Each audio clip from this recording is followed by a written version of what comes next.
Hari ni kita pasang brake pad. Waazzaapp Peoplee.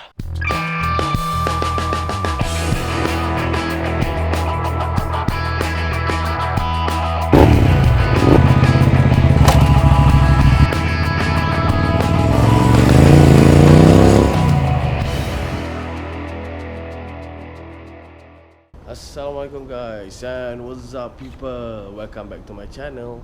So okay guys, hari ni kalau korang tengok agak gelap dan malam, dan aku ditemani cahaya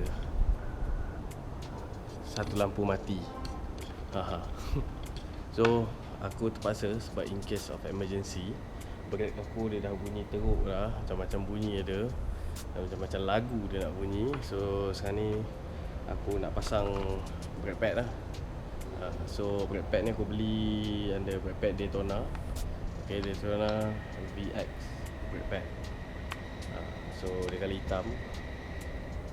Okay, biasanya Daytona ada yang colour gold. So jom kita pasang. Tak ada kerja pasang brake pad malam-malam ni. Tu pun sebab aku nak pergi kerja esok naik motor. Sekarang brake aku out, disc aku out, lagi banyak modal. So kalau korang dah check korang punya brake pad tu dah agak nipis, better korang tukar lah sebelum dia melarat, dia calarkan korang punya disc lagi teruk. Brake pad kena beli, disc kena beli. Mana korang nak? Korang pilih. Jom, aku nak tukar brake pad aku macam biasa lah. Okay. Dan aku harap korang boleh nampak lah aku di dalam keadaan yang gelap, tak seberapa nak gelap ni.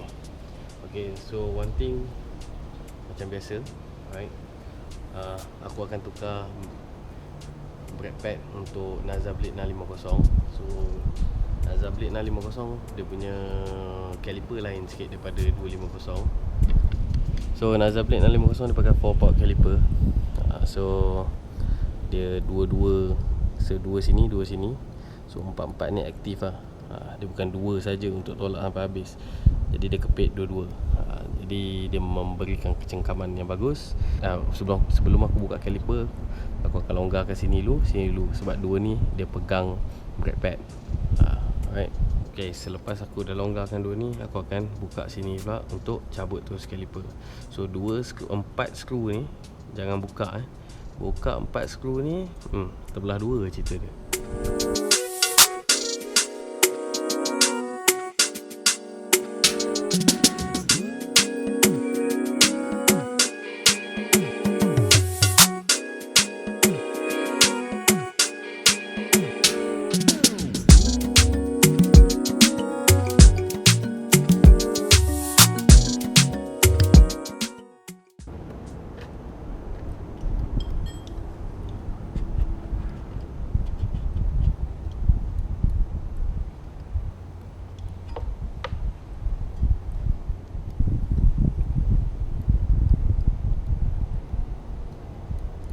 Okay guys, brake pad pun dah agak nipis, walaupun dia ada lagi sikit, tapi tak disarankan untuk teruskan mengguna lah.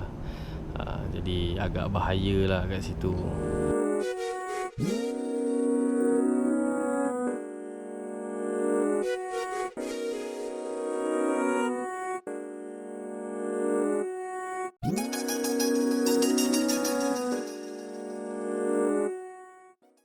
Setiap kali nak tukar brake pad, it's better korang compress sampai habis. Okay, and then baru masuk brake pad baru. Compress sampai habis tu sebab apa? Nak ratakan. Okay, so macam ni 4-port caliper. 4-port caliper kita kena orang kata apa, reset balik dia punya piston ni. So dia akan keluar dalam keadaan yang sama. Lagi better macam tu.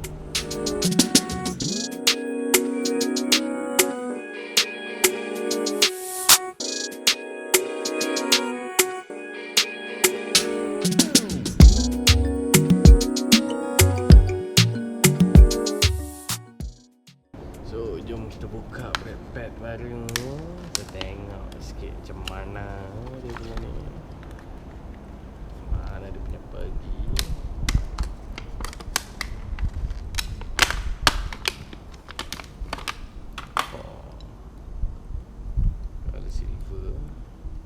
penting dia bukan organik lah.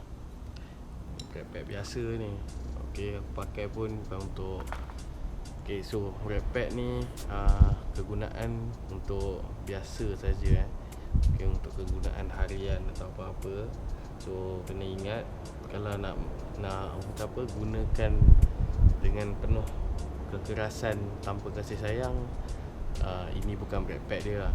So apa yang aku percaya, dia bukan untuk tahan panas kau-kau. Kalau dia tahan panas, aku rasa brake tu boleh slip lah.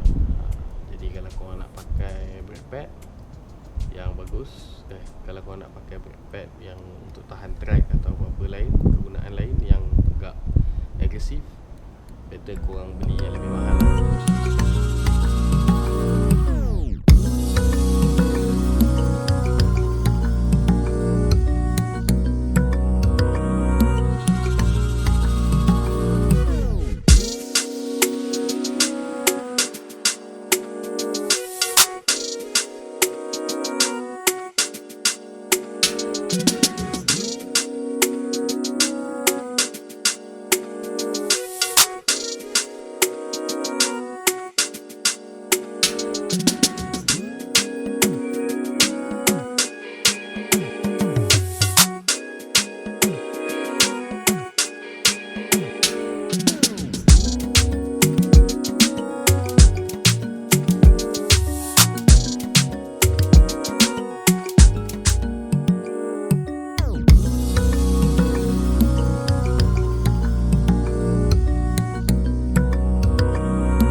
Cun settle.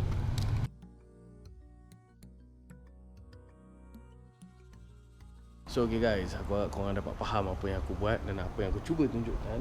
So takkan aku nak biarkan korang tergantung kat situ. Harga, mesti korang tanya pasal harga kan. Okay, brake pad ni boleh dapat dengan pelbagai harga. So sekarang ni korang boleh dapatkan brake pad kat mana-mana saja. Jadi harga dia bagi aku dalam lingkungan RM45 sampai ke RM65. Bergantung atas dealer korang lah. Dan kadang-kadang korang kena tengok jugalah yang betul-betul ada Daytona atau tak kan. Sebab kalau Daytona, kotak dia macam ni, belakang dia ada macam ni. So aku harap dengan video ni korang dapat manfaat dan korang boleh tukar brake pad korang sendiri. Alright. Jadi kalau korang tak faham tu, korang boleh je drop komen kat bawah. InsyaAllah aku akan jawab satu persatu. Okay, dan lagi kalau korang tak faham ke atau apa-apa ke, atau video aku ni tidak memuaskan, aku minta maaf banyak-banyak. Alright, aku rasa sampai sini je video aku kali ni dengan menukar brake pad untuk Blade 650. Alright, so macam biasa, don't forget to like, comment. Don't forget to like, comment, subscribe my channel. Hasik out. Ciao guys.